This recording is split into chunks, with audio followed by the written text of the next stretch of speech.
is a great pleasure to introduce this week's speaker. I can introduce myself as well. I'm Julia Hillner.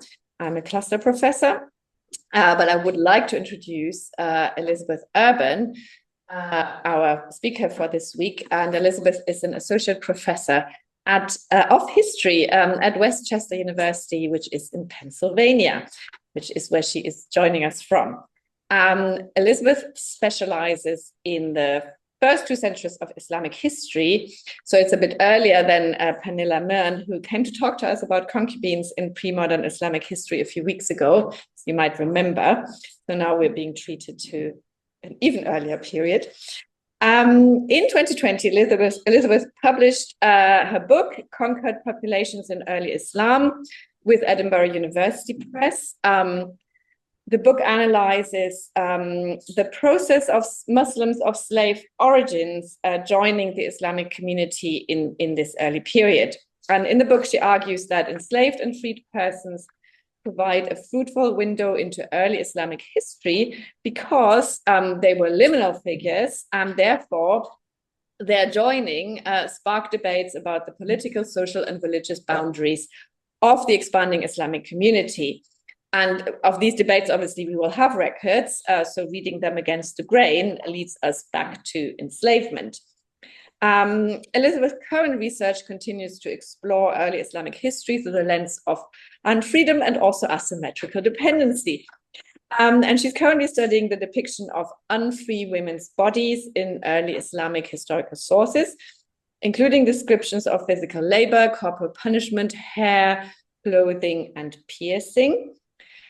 Her latest, I think it's her latest article, it just came out, is freed women and kinship in, okay, I need to pronounce this not correctly, Ibn Zad's al-Tabaq al-Kubra, and it has just been published by Medieval Encounters, and she has sent us the proofs to discuss in the seminar that's attached to this lecture. Thank you very much. So the article presents early Islamic freed women as deeply embedded in kinship networks with in their former enslavers' households and within their wider societies. Today's talk is about another aspect of this work, and it is entitled Women at the Margins, Exploring Freed and Servile Women in Early Islamic History. The floor is yours, and we're very, very delighted that you're here to talk to us about it. Thank you very much. Thank you. Thank you so much, Julia, and thank you for inviting me. I'm really excited to talk with y'all about my current work. Really going to be some of the same material as the article that I gave to you, but also a lot of other new stuff as well. Just to give you an overview, I will give you an introduction, including the historical context, talking about what I mean when I say unfree women.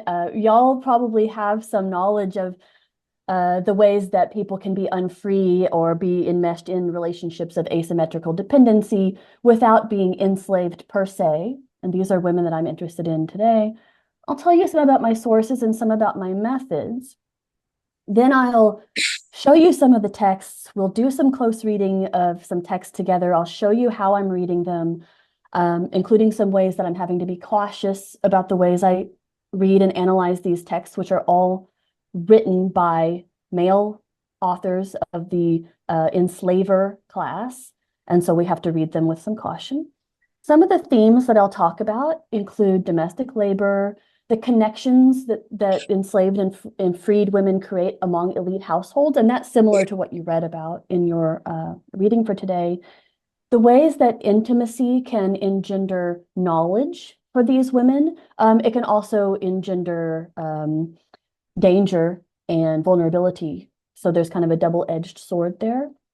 And then I'll talk about some of the themes of sexuality and post-sexuality that our sources use when describing these women. Then I'm going to end with some conclusions, but also some future trajectories, where I'm actually going to show y'all some of what I'm kind of trying to do with understanding these women and their roles in my texts. So I'm going to show you one of the texts that I use and one of the online databases that I use, and I'm going to show you how I'm playing around with it. And I know that many of y'all don't know Arabic, but you can at least see the methods that I'm using, and I would love to have some thoughts about ideas perhaps you have about the methods that I'm using. Okay, but first, historical context. So I study the first 2 centuries of Islamic history, approximately 600 to 800 of the Common Era. This is a time where on the map you can see Islam became a thing, became a new religion. This is the time of the career of the Prophet Muhammad in Western Arabia. And then within 150 years, the Muslim empire had gained hegemony over a vast amount of land from Spain to India or northern India. And so what I'm really interested in is this period as a transformative period, as Islam becomes a new thing, but then how does this small piety movement in Western Arabia transform into a cosmopolitan empire? How does imperialism shape the religion? How does the religion shape the ways the empire formed? And particularly, as Julia said, I'm interested in the ways that we can look at Muslims of unfree origins, enslaved origins, non-Arab origins, what we might call other origins, to see how they joined this community as one particular lens that we might use to understand the vast changes that are happening in this period. One of the things that you've already learned about to some degree is that this was a period, especially what's called the conquest period, where the imperial hegemony spread, where a lot of women and children were enslaved in the course of these conquests. And so we have a lot in our texts about enslaved women per se. You've already learned from Pernilla Myrna about some of that, the concubines who often played roles of either child-rearing or childbearing, also pleasure, kind of musical, elite, almost within luxury, kind of elite court situations. So for example, here are some statues. What's being depicted here are some statues from an early Muslim Umayyad era. This is like the first real dynasty in Islam, an Umayyad era palace, kind of a pleasure palace that is located today in Jordan called Khirbat al-Mafjar. And we can see women who are understood by art historians to represent enslaved women, bare-breasted, holding flowers or serving some other kind of perhaps drinks or food. So we can see physical depictions of these women from the early Islamic period, and also the early Islamic sources, Arabic Islamic sources, talk quite a bit about enslaved women and their roles within the household. However, I'm interested particularly in this talk. A lot of people are studying enslaved women, and wonderfully so, but I'm interested in what we might call other unfree women. This is a term that I have a trouble translating. So I'll just tell you in Arabic, it's Mawla or Mawlayāt. And this term, I have a chameleon on this screen because this term Mawla, and there's also a male term for it, Mawla, and a female term for it, Mawla, with the H at the end. But this term can mean so many things. My dissertation was about how can we understand all the different meanings of this term. And it essentially means people who are related to you in some way. So what is that form of relationship? It can mean almost anything: friends, relatives, cousins.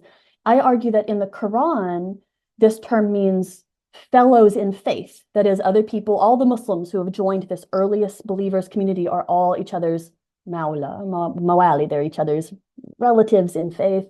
It can mean converts to Islam. It can mean freed slaves or their manumitters, which is a term, an aspect of the term that I'm particularly interested in.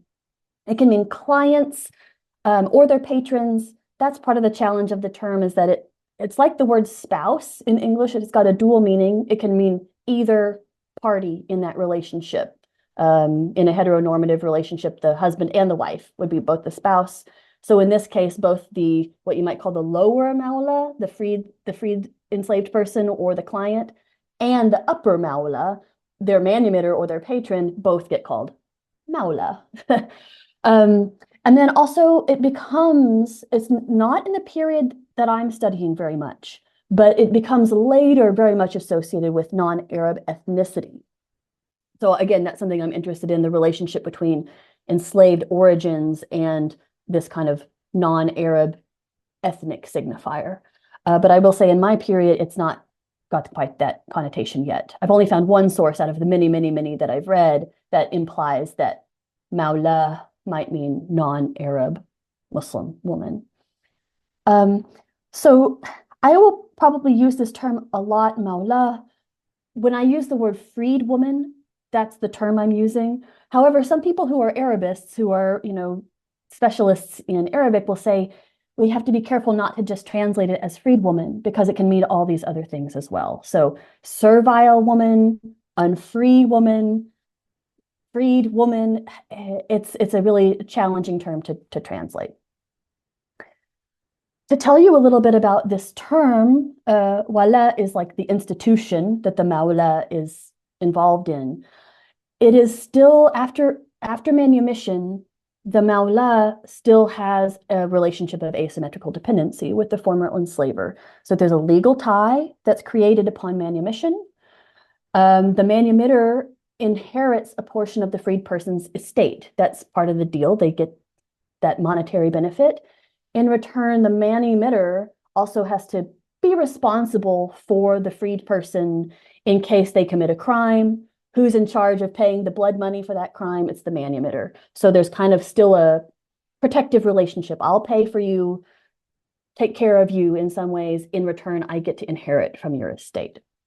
This relationship is described as being a bond, like the bond of descent. It cannot be bought or sold. So unlike an enslaved person who the enslaver can sell at will, the manumitted person has a permanent bond, not a sellable bond with the former enslaved person, and the former enslaver have a inalienable bond. Therefore, I see it as a kind of fictive kinship, like you become part of the family.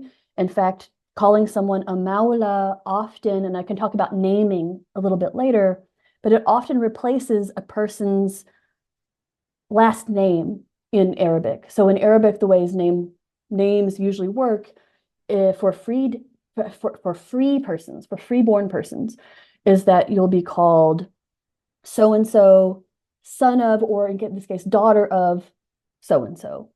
But for enslaved people, that bond of natal kinship is often severed, right? They're natally alienated, so they often don't know, or it's not remembered, who their parent was. And so in that case, they don't have this naming culture of so-and-so, daughter of so-and-so. Instead, they'd be called so-and-so, Mawla of so-and-so. So it still gives them kind of what we might call a last name or a family name. And then theoretically, this relationship is passed down for 3 generations. I think that that's something that still needs to be studied, is the extent to which the bond remains operative and salient over the generations. It seems to me most likely that it's most salient in that first generation after manumission. And then after that, I'm not sure. I think people haven't really discovered whether that it remains a close bond or if that peters out a little bit. So just to tell you a little bit about the distinctions that I see between enslaved and freed women, is that enslaved women, so you can see I kind of like shown a comparison on either side here. Enslaved women in the pink there have no choice or agency in marriage. Their enslaver can marry them at will. Whereas the freed woman or servile women, that Mawla is what is meant by this blue column, they have a choice to divorce their husbands upon manumission. That is to say, they were enslaved, especially legal scholars argue about this, but especially if her husband was also enslaved. So imagine 2 enslaved people who are married to each other. When she gets manumitted, if her husband is not manumitted, she can at that moment divorce her husband.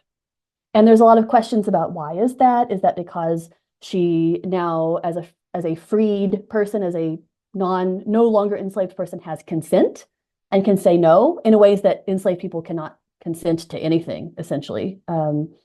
They have no legal agency in that way, or consensual agency. Or is it because in many schools of Islamic law, a woman may not marry down, we might say. She may not marry below her station. She may not marry someone who's less wealthy than her, someone who's less noble than her. And so in this case, is it protecting her status that now that she is freed, it would lower her status to be married to an enslaved person? The enslaved woman, in all the texts that I've read, it seems to me implied that she lives within the enslaver's household, that she has a room within the enslaver's household. Whereas I found a lot of examples of freed women who live in separate housing, not with their former enslaver. The enslaved woman, as you learned about with concubines, is sexually available to her enslaver. That is, an enslaver may have illicit sexual intercourse with any of his enslaved women. Any children that are born of that union are considered legal, legitimate, and so she's sexually available. The Mawlayāt is sexually unavailable to her former enslaver. Now that she's not his enslaved person anymore, he cannot have sexual access to her. This is something that I'll return to again when I talk about the sexuality and post-sexuality of these women. Again, this is something I'm exploring, but as of right now, what I'm sensing or seeing in the sources is that enslaved women are presented often as young, sexually alluring, whereas freed women are presented as older, matronly, post-sexual. You don't find the description of them as sources of temptation or kind of social strife in any way. And then finally, enslaved women, one of the many forms of labor that they can perform for their household is childbearing, whereas freed women do not bear children for their masters or their enslavers. They do other forms of labor, cooking, cleaning, nursing, errand running, things like that, but they don't produce children as part of their kind of productive labor. Okay. So just to give you a sense of why I'm calling these women at the margins, this is a little breakdown of, there are a lot of words for enslaved person, enslaved woman in Arabic. This is one of the challenges of studying this topic. So ima means enslaved women, jawari means enslaved women, ummahat al-awlad means concubines, or we might say enslaved women who have born children for their enslavers. And so this is from we have these, I can show you, methods. We have these compendia of online searchable databases that have thousands of texts in them in Arabic that are completely searchable. It's a great, great tool for me in terms of trying to understand these women. But so I just searched for these terms in all of these thousands of texts to see how common they were. This is limited to the first 2 centuries of Islamic history here, but we can see terms like al-ima, enslaved woman, it's about 1/3 of my hits. Jawari, about 1/3 of my hits. Ummahat al-awlad, about 1/3 of my hits. The little tiny red slice that you can see at the top of the chart, that is the term freed woman, right? So these women are a tiny amount, or at least according to kind of a quick vocabulary search, of the unfree women who are presented in the sources. Freed women make up this tiny slice compared to enslaved women per se. So I'm still thinking about why that might be. I have some suggestions, but for now, I think just realizing that these women are in some ways more marginalized, more minoritized, even than enslaved women per se. Okay, so I'll talk a little bit about my sources. One of the challenges of the sources of early Islamic history is that most of our sources, our written sources, are narrative sources, that is to say, that give us narrative histories and narrative biographies of people, were written at least one, usually two, sometimes 3 centuries after the earliest Islamic period. And they see the earliest Islamic period as this very important, pious golden age that needs to be, protected and presented in a very kind of pious way. And so scholars have to do a lot of reading between the lines to see how these sources have been kind of ideologically shaped. I will say I work almost entirely with these kind of published sources, these literary sources.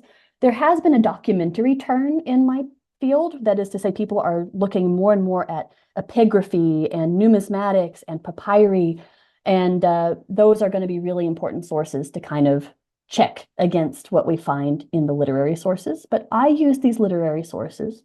And then, as I said, I use an online compendium called Al-Maktaba Shamila, which means the comprehensive library, that has many of the texts that I have also, on my bookshelf, but it has them here digitized and searchable. So this is how I'm doing a lot of my research these days. I do double check with my printed sources, but to find things, I'm mostly using my digital online sources these days. So let me just give you a few examples of the texts that I'm reading and the themes that I'm seeing. So this is from, and Yulia, you did a great job with this Arabic name, Ibn Sa'd, Al-Tabaqat al-Kubra. This means the greatest generations. It's a type of source called a biographical dictionary, essentially a who's who of early Islamic history, mostly centered around people who heard sayings or witnessed deeds of the Prophet Muhammad. And so it's like so-and-so heard, was in this situation when he heard about the Prophet Muhammad saying this, or this woman was working for the Prophet Muhammad and she heard him saying this. So it's kind of little biographies mostly centered around the Prophet Muhammad and his words and deeds. But we have, for example, here a woman, and I'll just read it out loud for those of you who might have trouble seeing it. It says, Bakkar ibn Muhammad said, a mawla of ours called Aina told us that she used to serve the prominent Basran scholar Abdullah ibn Awn. At that time, she was a slave, mamluka, so not mawla, but a properly enslaved woman. She has not been freed yet, of Abdullah ibn Muhammad, whose daughter was married to Ibn Awn. And her mother was with his son, Abdurrahman. I'll show you a chart of this later. She said, I was serving her. I was cooking a dish for Ibn Awn, and he found the smell of garlic in it. So he asked me if there was garlic in it, and I told him yes. He said, God bless you, take it away from me. And it fell on my body like burning fire, and I fled to the house of Sirin. So in a text like this, we find hints about the forms of labor that these women were doing, cooking, but also we find a sense of some of the physical challenges or physical dangers of the kinds of manual labor that these women are doing as she spills an entire pot of hot stew on herself. I'm very intrigued by this final part where she flees to the house of Sirin. I'm still trying to find out who Sirin is, but I will say I've recently discovered that another prominent Basran scholar had a male freedman, that is to say a mawla, named Sirin. And so that to me has like perked up, oh, is she fleeing to the house of another mawla? Is there a like social connection, a social community of freed people being built here? However, I can't at this point at least prove that she's going to another mawla's house. But then also in terms of the kinship, so I know that you read an article about this, but I'm really intrigued by her working situation because I've tried to make a little chart here because it was so confusing to me at first. So Aina is here in the corner, our mawla, our servile woman. She's serving the daughter in green here of a man called Abdullah ibn Muhammad in yellow. So she's serving that woman's daughter. She actually belongs to Abdullah ibn Muhammad, but she's serving the daughter. The daughter gets married to the scholar in red, Ibn Awn. Oh no, I put the I need to fix the little, here, I'll fix it here. He should be married to her, not to him. Okay, sorry about that. But so the unnamed daughter is married to Ibn Awn. And so Aina, the freedwoman, follows the daughter into the household of Ibn Awn. Therefore, meaning essentially that she's in the household of a strange man who is unrelated to her because she's serving his wife. It's also interesting to me to see that apparently the unnamed daughter in green, okay, so I'm just going to mark it up, her mother is apparently married to Abdurrahman ibn Awn's son. So we see here just like, I don't know if this is a cultural reference that would make sense in Germany, but it's kind of like a high school where everyone's like dating each other and then they break up and then they date each other's exes. And so they're all kind of connected in this way. But the woman, Aina, the freed woman, is kind of the glue who's, connecting these households in a way. Another text that I wanted to show you, and this is referring to the idea of knowledge as intimacy, or intimacy as knowledge, is from a different source, Tabari's Jami' al-Bayan, which is a Quranic exegesis, where it takes verses of the Quran, and then it explains what they mean, what their implications are, what's the historical context. So this is a Quranic verse having to do with women's menstrual cycles. They ask thee concerning women's courses, meaning their menstruation. Say, they are a hurt and a pollution, so keep away from women in their menstrual courses, and do not approach them until they are clean. Okay, but what does this mean? What are the implications of this term we find in this account? Nabda, the Mawla of the Abbas family, said, Maymuna bint al-Harith or Hafsa bint Omar. Both of these two women are wives of the Prophet Muhammad. So it was one of the two, sent me to the wife of Abdullah ibn Abbas, for they were related through the female line. And I found that her bed was separated from his bed. I thought that this was about him rebuking her, like being separated from him. They were having a fight. So I asked her about his bed being separated from her bed. She said, I'm menstruating, and when I menstruate, I separate my bed from his. So I, Nabda, the Mawla, ran back, told Maymuna or Hafsa that, and she sent me back to Ibn Abbas to say, your mother in Islam, that is to say one of these wives of the Prophet Muhammad, says to you, by God, the Prophet used to sleep in the same bed as one of his wives while she was menstruating, and there was nothing between him and her except this special garment that is longer than the knees. So in this case, this Mawla, Nabda, is acting as a go-between. She's sending messages, right? She's going to one household saying, I heard this, and then going back to that household, they said this, going back. But also what she is recounting here is knowledge of the wives of the Prophet Muhammad and the Prophet Muhammad's own words. So it's her intimacy as a servant or a servile woman that gives her the ability to kind of be the mouthpiece of the authority of the wives of the Prophet here. Then finally, I'll talk a little bit about sexuality and post-sexuality. This is the single example I could find of a Mawla who is presented in any kind of a sexual way, whereas enslaved women are treated very often as sexual objects. This is from a legal text, a very early legal text, where they're trying to figure out what are the parameters of Islamic law. And this is the account that says Hatib, who was an early Muslim, Hatib said that a Mawla of his, called Markush, began to say that it was licit to commit zina. Zina is hard to translate, but it means something like fornication, adultery, illegal sex. She began to say it's okay to sleep around, essentially. All of the names you don't have to know the names here. They're all prominent early Muslims.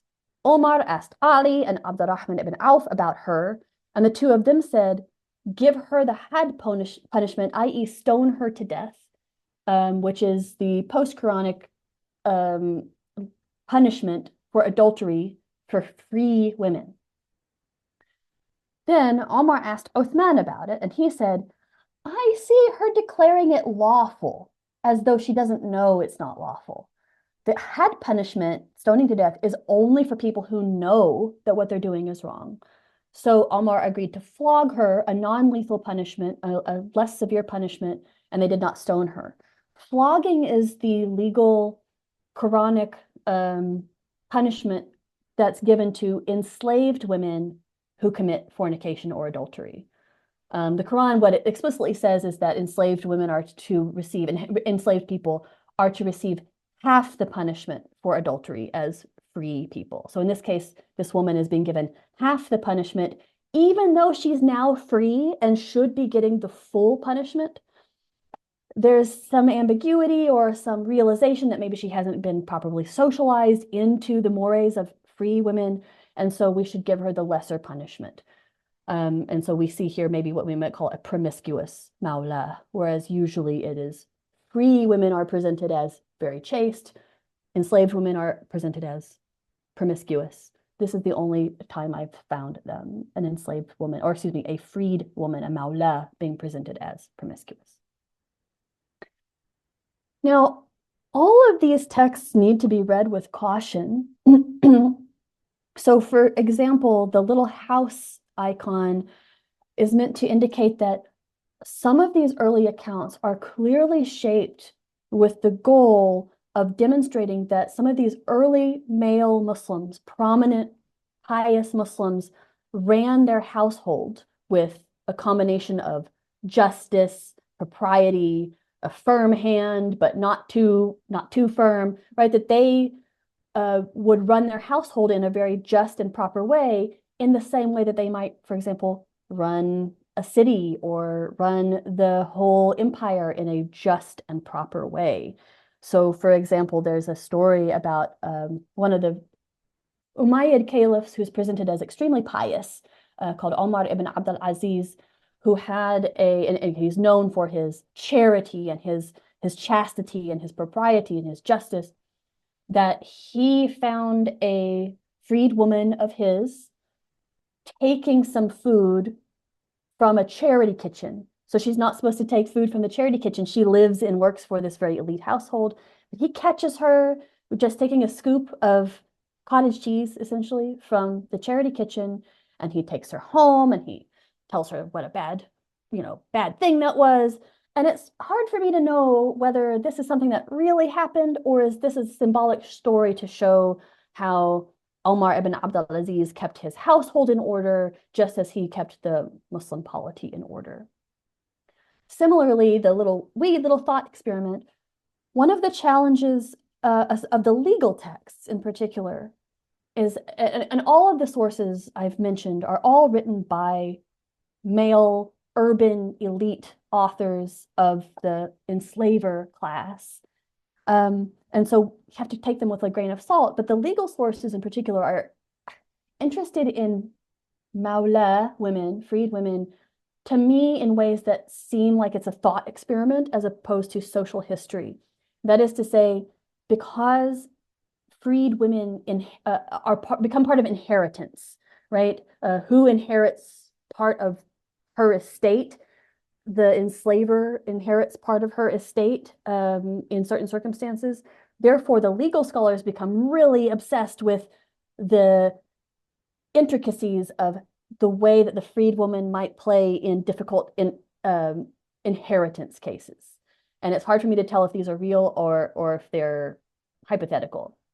Just for example, there was one that said, okay, what if there are two freed women and one of the freed women manumits her own father, okay? And then their father manumits their brother. And then the father dies and the brother inherits the estate. But then if the brother dies, who inherits the estate? And it's kind of like, this is just like a legal puzzle.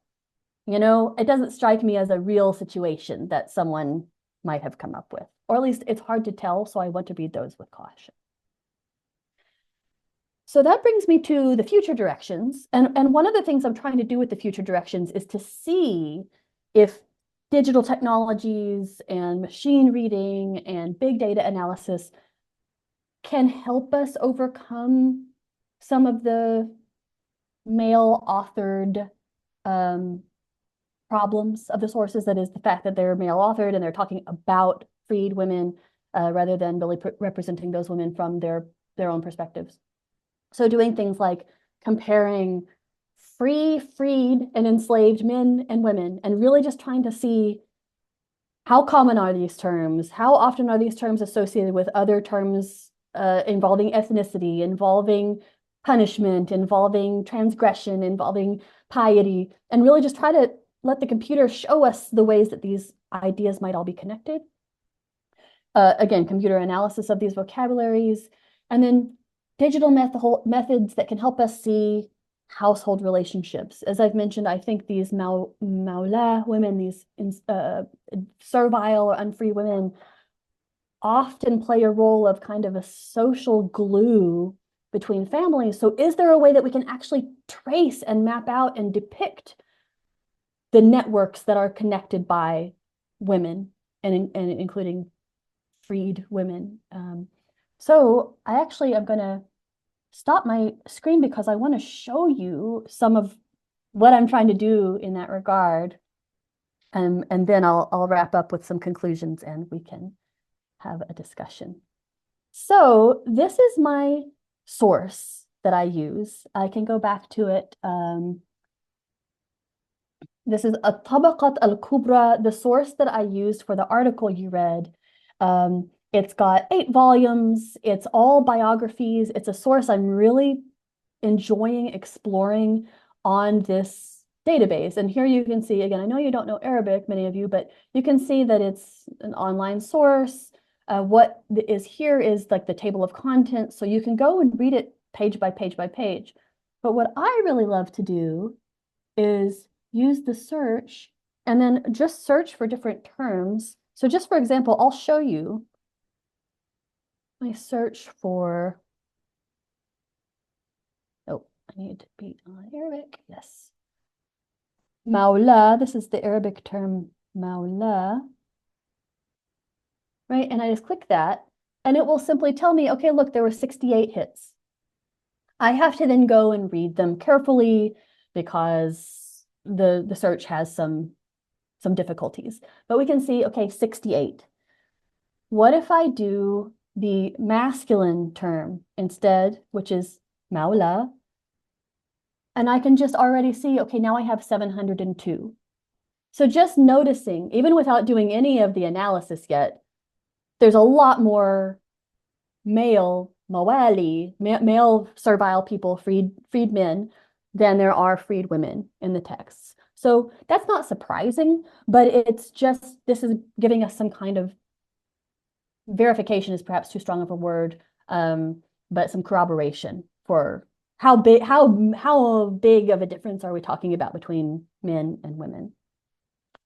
But then you can also see something like, okay, this is the term for one of the many terms for enslaved woman, Jariya. Okay, 122. So between the freed women and the freed men. However, one of the challenges here is that Jariya, which means girl or enslaved woman, can also just be a man's name. It can just be a person's name. So then to really get the analysis, you'd have to go through and take out all the names. The last thing I'll show you or tell you about something I'm trying to do, and I would love to know if you think this makes sense. This is very, like I'm just doing this research right now, is trying to think about ways to get around the fact that these sources are all male authored. How can we tell whether they are representing women in ways that are historically accurate or not?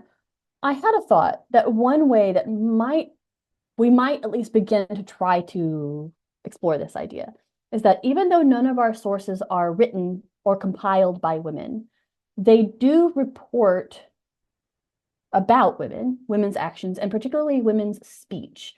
These early sources are all capturing the memory of an oral society where people would say, oh, I heard the Prophet Muhammad say, or I heard someone who told me that the Prophet Muhammad said.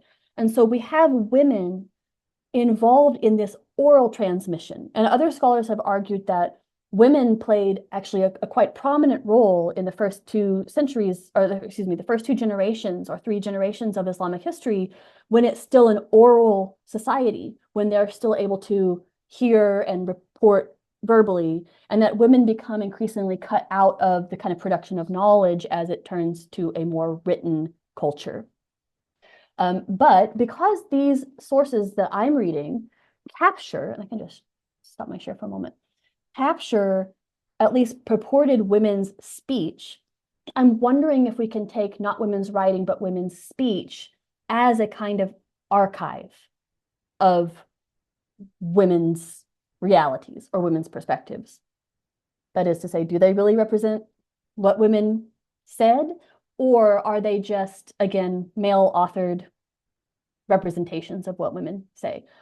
I don't know if there's a great way yet for me to think about how to distinguish those two, but something I'm trying right now is simply gathering on this database I showed you, gathering instances of women's purported speech, direct speech, saying, I saw that, or like, then I told him, you better get out of here, and copying that, putting it into a big database, and seeing what are the patterns that emerge. So I've only done a little bit of this, but let me just show you what I have done so far, which is, okay, I'm just showing my desktop.